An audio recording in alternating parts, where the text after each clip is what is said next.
Hi, my name is Dalmayne. I run an organisation called Autistic Inclusive Meets, and we recently did a protest up at Downing Street opposite number 10.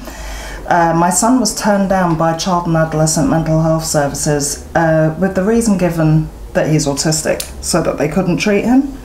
What they actually said was, on the basis of the information we have received, we would agree that Dalmayne experiences emotional difficulties. However, we consider that a specialist mental health service is not the most appropriate service for him at this time. To meet Dalmayne's needs. We noted from the referral that Dalmayne has a diagnosis of ASD, which is autism spectrum disorder. We feel the most appropriate service to support Dalmayne and their family would be through the Children with Disabilities team. We would therefore recommend for a referral to be completed via a MASH referral. So MASH is social services, it's for children that are at risk. So would be no use at all to my son, who was suicidal at the time. After doing, we handed in a petition that we made. It reached over 200,000 people, 200,000 signatures, and we presented it at number 10, myself, my son and 2 of AIMS directors. We put everything on TikTok. Who doesn't want to be named, emailed us and said that she actually used to work for CAMHS. She left because of what she saw. Hello. Hello. Would you like to tell me what made you reach out in the first place? So, seeing that video was very powerful, seeing the experience. I'd seen it for myself from the other side, and I wanted to put it out there, what really goes on behind closed doors, and I wanted to put it out there what the actual experience of CAMHS is and working for them, and what I've sort of experienced. And not only have I experienced it for working for CAMHS, I've also had personal experience of myself and my sibling who has autism. So we've had very negative sort of experiences with it, and I wanted to put it out there, my experiences of it. So a couple of things. So my sibling was displaying some challenging behaviour during a home visit once, and the mental health team were told not to come back because they were going to be at risk. So they didn't call in for extra help, they just said forget this? Yeah, they stayed kind of until he'd sort of calmed down, and then they said we're not permitted to come back to your house because it's too risky, even though he was just communicating that he was distressed, and this is why, and I think it just highlighted why we needed the help. So to hear that was really disheartening. Very. Is he a non-speaking? Yes, he's non-verbal. So that's the only way he can show that he's, so that was worrying in itself, kind of that lack of sort of support from... There's just no empathy there, is there? No, and it's the fact that, and I felt this from my work as well, it would be so as soon as a child displayed any sort of, challenging behaviours to try and communicate that they were distressed, it was put on their record as a aggressive child, essentially. And I didn't like those. I didn't like how it was phrased. I didn't like doing it because I felt as though it just set them up to be, once that's on their record, that's there now. How are they going to access things in the future if that's there to say that they're, this aggressive child? So you'd be called in to help a child, and when they displayed distress behaviour, which is why they needed the help, you'd be told to discharge them? I'd be told to not necessarily discharge them, but not go, and which essentially I would argue is the same thing. It would be not supporting them in that sense. So they'd say, right, you need to do it via phone calls or video calls because you're going to put yourself at risk. So that in itself, I think, really highlighted just how sort of that lack of empathy for their situation, because my argument used to be, if we want the parent to, we expect the parent to deal with those behaviours, to have to manage them. Us saying we can't be in there, what does that show to the parent? That shows that they're going to have, it's essentially just telling them that, we can't support you, so who can at that point is what it then sounds like towards, because obviously, as I've explained earlier, that's been my experience of it as well. So. What was your role in CAMHS? I forgot to ask you that at the beginning. I was a CAMHS practitioner. CAMHS practitioner. Yeah. And would you have been asked to see children, autistic children, that were suicidal? Yes, yes. And what advice were you given what were the guidelines around a suicidal autistic child? So the guidelines around it were essentially you just give them the bog standard kind of lock away sharp objects, things like that. Nothing really that would be supportive in my eyes. It's just all locking things away, keeping things at risk, not that sort of actually managing a young person, when they're... So no coping mechanisms that are advised for them to cope, to transition feelings out or anything like that? No, nothing like that. It would be things around CBT. Which is proven not to work for autistic and ADHD people. Absolutely, and I would argue this a lot of the time, because although they would get very fixed on the nice guidance as such, and actually we know that doesn't work. As you say, the research shows that CBT, things like behaviour adjustment and things, they're not appropriate for people with autism. They need to be understood and heard and accepted for how they're, and actually they just need those, as you say, coping mechanisms to be able to, but it would just be advice around that really. It wouldn't be too, it would just be very basic sort of advice that I didn't feel was helpful a lot of the time, and we didn't get a chance. Obviously, they say it was to do with resources and the time and that, but my argument used to be we need to be doing more with what we have, although it's limited. We still need to be doing more, I felt, but I think it just, a lot of the time it fell on deaf ears, to be honest. They didn't want to hear that. The CAMHS that you worked for, because I know I've spoken to so many parents, as I said, there's 200,000 plus, I think it's 205,000 now. Wow. So loads of parents have contacted me saying that, if their child was diagnosed autistic within CAMHS, they'd be discharged straight away. Is that something that you're familiar with?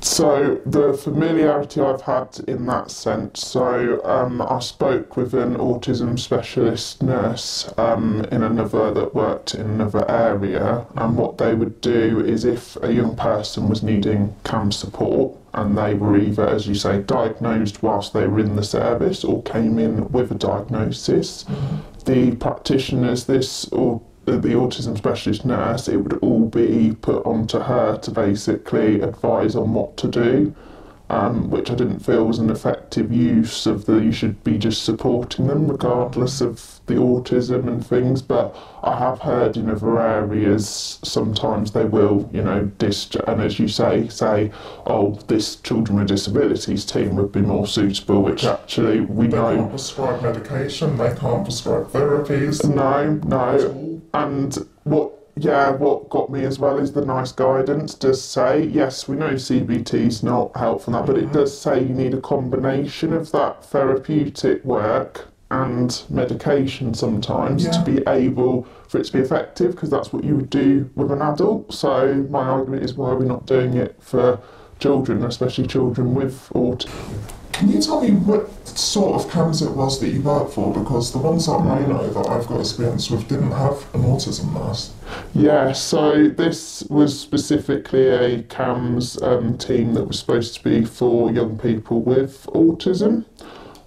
So that to meet that criteria, you had to have a diagnosis of autism. But again, when we did used to pick up the referrals, it would be when they were at the very kind of, it was at the point where I would argue actually support should have been put in place a lot earlier. So you'd reach crisis point? Absolutely. They'd have to essentially reach a crisis point in order to sort of get that help, which really was disheartening for a lot of these families, because you could see the issue starting to creep up, and obviously their parents are flagging it up as soon as they can, and it's just the lengthy process to go through. So they had to go through early help assessment in order to, access CAMHS. So yeah, a lot of the time they would be accepted, and again, if they, well, sorry, not a lot of the time, they were accepted, and then a lot of the time if it wasn't shown as I think, what's the right word?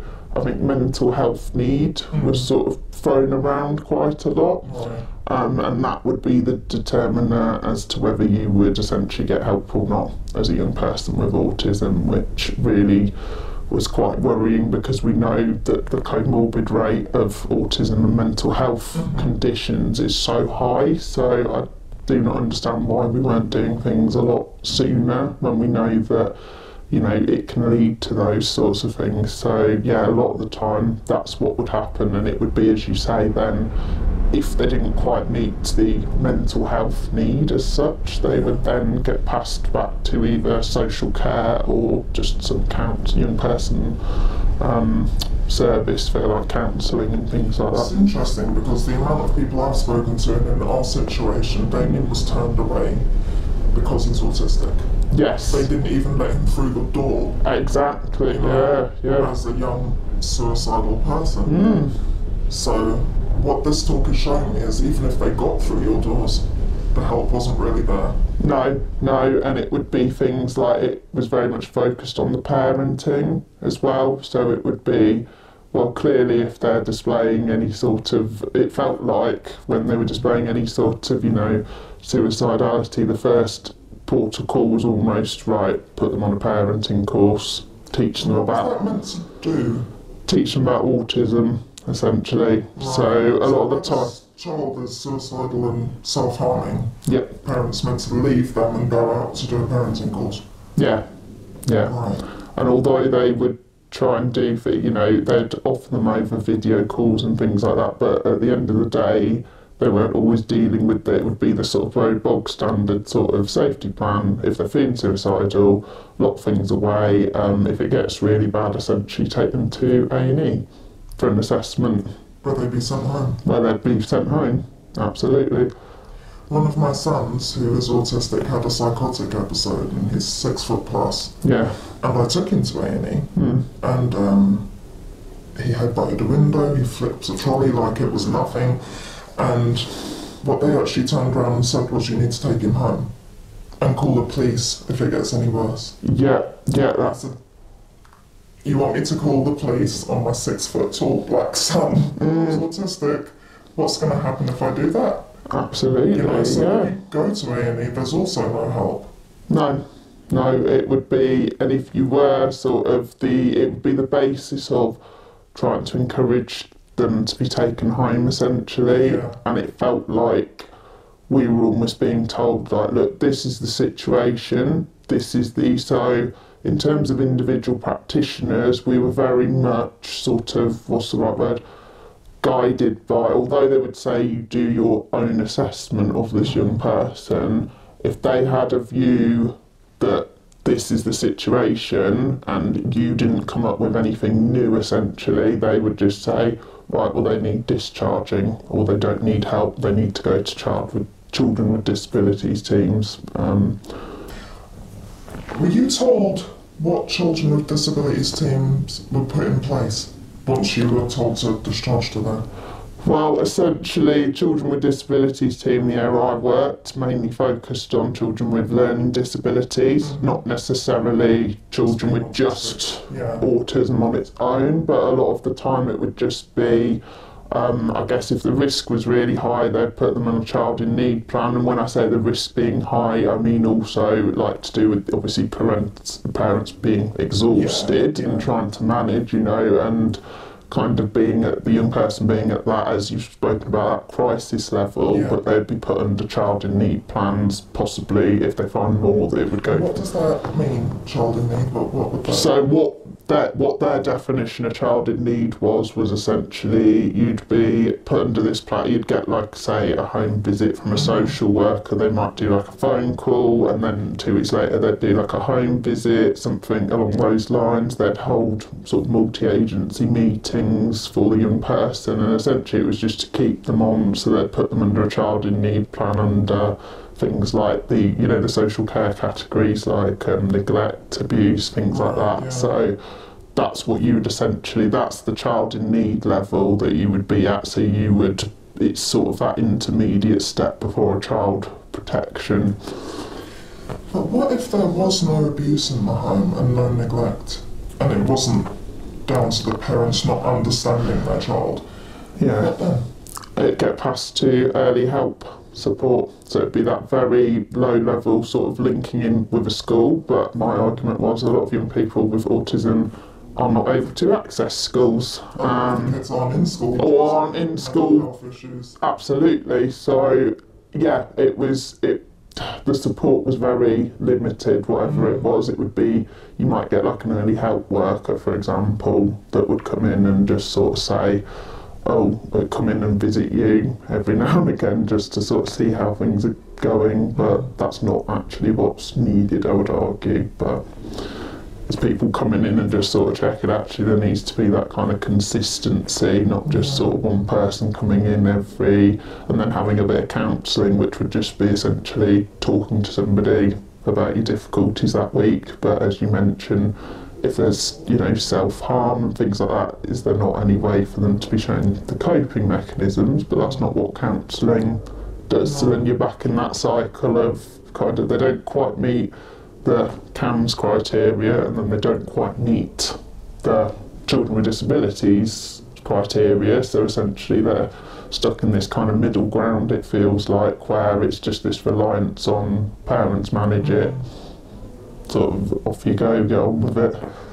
Which is devastating to be told as a parent, you know, I'm sorry our child's suicidal and cutting themselves and taking pills, but it's not much we can do. No, other than the onus gets put on them for, well, you didn't lock this away, you didn't do this, you didn't do if that. If the child's determined to get hold of something, they will get hold of it. Absolutely, and that was my argument a lot of the time, is that, you know, when people are in those situations, and young people, when they're very desperate, they will, as you say, find anything to do that, and that's not, you know, down to the parents always at all. If they want to, you know, get out the house or anything, they could do that if they were really desperate. And we know that people, when they're feeling suicidal, are, you know, going to do anything to try and cope with it and sort of deal with that emotion. So that's what they will do. So my argument was actually advising on locking things away, and that is not, it's not really suitable advice, I would argue.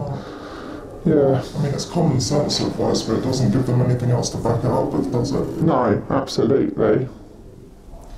You mentioned some specific cases on the phone to me. I don't know if you want to talk about those? Yeah, so in terms of specific cases, so what was I going to say? So one of the staff members that I used to work with would essentially gloat about having the most complaints against them from families and young people. So that in itself was quite disturbing to me, because, and then if you got any sort of positive feedback at all, and it wasn't just me, it was other members of the team would have this experience, it would be where you're just, you know, you're saying yes to a parent, so what do you expect when we'd get positive feedback? So that's interesting, isn't it? So if something worked and they said thank you, this is actually working, that wouldn't be a good thing.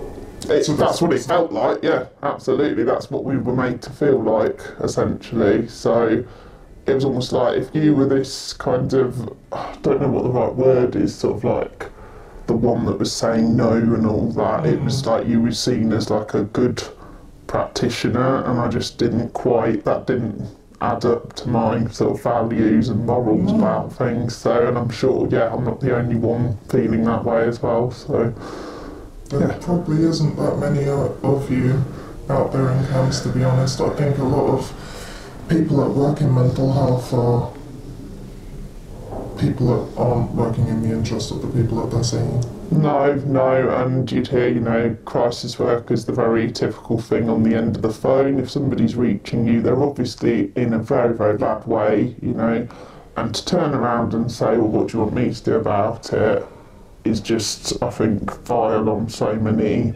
levels. Was that wording actually used? I've heard that wording before, yes, and I've also been, from my own experience, had that as well. through CAMHS. What was your experience? So my experience was I had a very bad eating disorder when I was younger. And you're autistic yourself? And I'm autistic myself, which I actually, as I mentioned, found out recently. So congratulations. Thank you. But yeah, I worked through my own experience. I was a very low weight. It had been flagged up by teachers at school. They'd said, they're very concerned about my weight and things. So I went through to what was going to be like a CAMHS initial assessment, I guess it was. And I essentially got told to just eat when I was struggling to eat.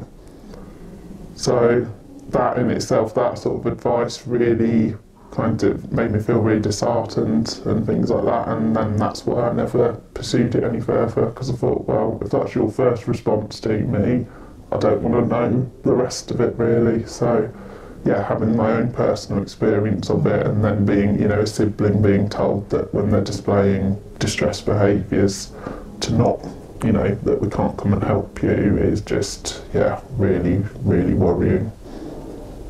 So I noticed you've got some notes written down there. Yes. Would you like to tell me what's on there? Right, so one of the questions you'd asked just before we'd sort of met was about how we manage young people that are self-injuring as well. So a lot of the time the advice would essentially be giving lots of reassurance to the young person when they're doing that. Which again, I didn't agree with always, because yes, you can get, you should be giving them assurance, but I thought, as you mentioned before, that's very much common sense when a young person's showing distress. So I thought, well, what else am I supposed to? And it would be things like, the very basic, like showing them how to like flick their, rubber band on the wrist, hold ice, stick there. Okay. Yeah. And I had a young person get actually turned around to me and said when she was very distressed, she got told to stick her head in a ice bowl, essentially. No, we had a parent that came to Parliament and was told when her son's having a meltdown, shove his head in a bucket of ice. Yeah. Now, unless one of my sons uses ice as a way to calm himself down, so he'll go to the freezer and he'll get out a bag of frozen pigs and he'll put it straight on his bare skin on his abdomen to calm him down. So if this child has said, I really need to do this, that might make some sort of sense, but she was told to force his head into a bucket of ice. Oh, God, So that's something that's actually recommended. Yeah, it's one of the, so if you look on the, I think it's called the Self-Harm Society or something along those lines, it's got these distraction techniques, and one of them is, putting their head in a, bowl of ice, A distraction technique might be giving them a hug if they'll tolerate one, or holding their hands, or talking to them, or distracting them in another way, other than freezing their face. Absolutely, I would argue, do many of those things before you But you wouldn't even consider that, would you? Because they're already in a sensory overload state, distress state, so why would you pile more pressure onto that? Absolutely, and I feel like, putting yourself, having your head shoved in water, that's very... Well, it would be terrifying. Well, terrifying, if you're in a crisis and you just need that reassurance sometimes, and you need that distraction. To be fair, it would be scary at any point, wouldn't it? Even if I was just... like, I feel a bit stressed now, or stick your head in some ice cold water. Doesn't make any sense at all. No, doesn't make any sense. And then one of the main things we would do, so if we were discharging somebody, as I said as well, you would be sort of put under pressure from people higher up to do that. So no matter what opinion you formed of the situation, it would be, no, you've got to, and you'd be told how to word it in your reports and things. So that in itself, I think, says a lot, that you told to put certain things in the report. Certain buzzwords that you were told to put in. Yeah, so things like we can't meet. They've just got emotional dysregulation, low mood, things like buzzwords, as you say, like that. And we asked to write to the GP and rule out physical health, which I get is part of it. Actually, a lot of the time, you need to do all that, but the problem was there would be no follow-up from CAMHS to make sure that had been done. So, because they'd say that, we've got no capacity, no staff capacity, things like that. So we would be very much told, not just to advise it, but pass it back a lot of the time. So it was pass it back to the GP, pass it back to school to do this. And would that be to save on funding, or what would that? Why would that even be done? I'm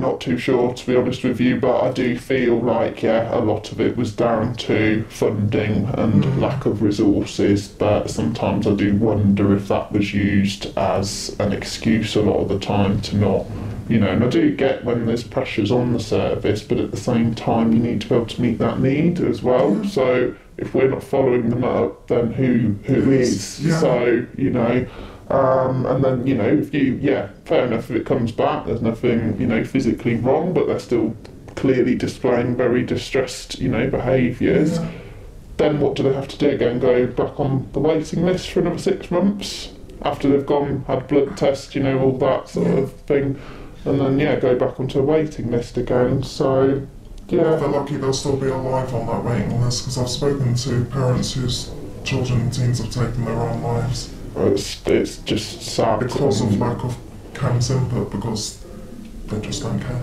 No, and that's what I feel that it does sort of come down to. A lot of them that were seen as being, I think, good at their job didn't have that emotional connection, that empathy, as you mentioned before. I don't think a lot of them had that, and that's how they kind of dealt with it in the nicest possible way. That's how they would deal with it, is just sort of being very much like, as we mentioned before, that kind of typical phrase of, well, what do you want me to do about it, kind of in their head. I just don't understand how a lot of them could just go home and sleep well, to be honest, because I couldn't a lot of the time, because, I'd be thinking about, oh God, I've had to do this, and this hasn't helped this young person, it's not helped this family, and being directed to do that is worrying in itself, that you're being told, yes, you have to do it this way, you have to do it that way.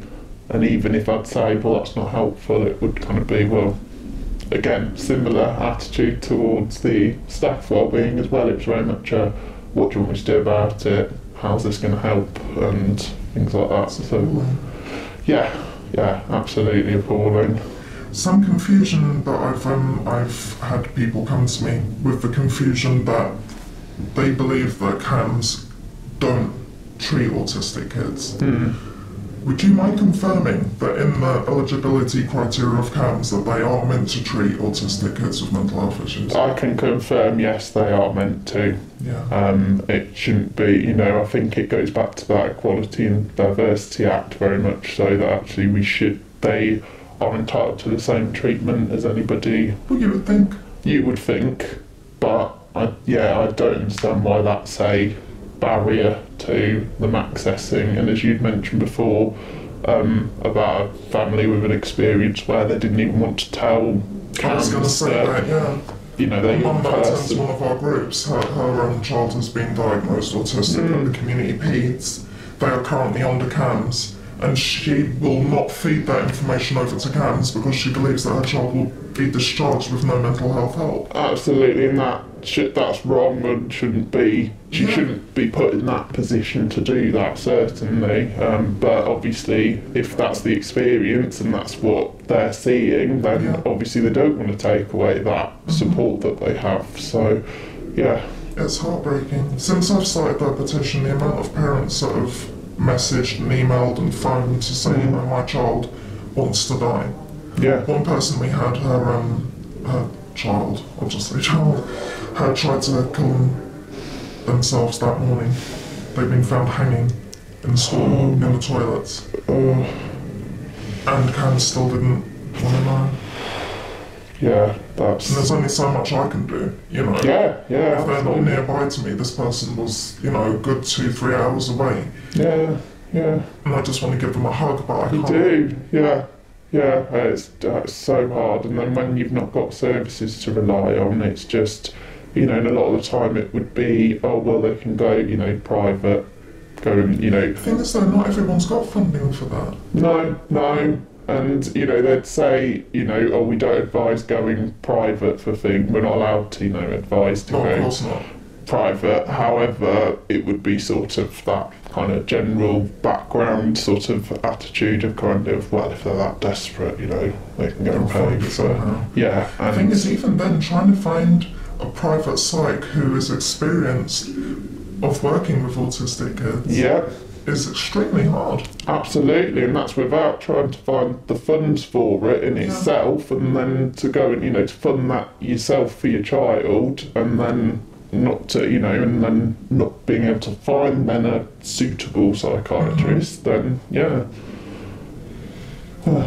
Well, thank you so much for talking to me today. Thank you for... I'm really grateful. Thank you for reaching out and thank you for speaking to us today. No, that's great. I just want to be able to put it out there, my experiences, and I think, and just for hearing all those stories and experiences of people that have gone through that with their child is just, I think it just sort of solidifies why I wanted to come and talk to you today, really. So, thank you. Yeah.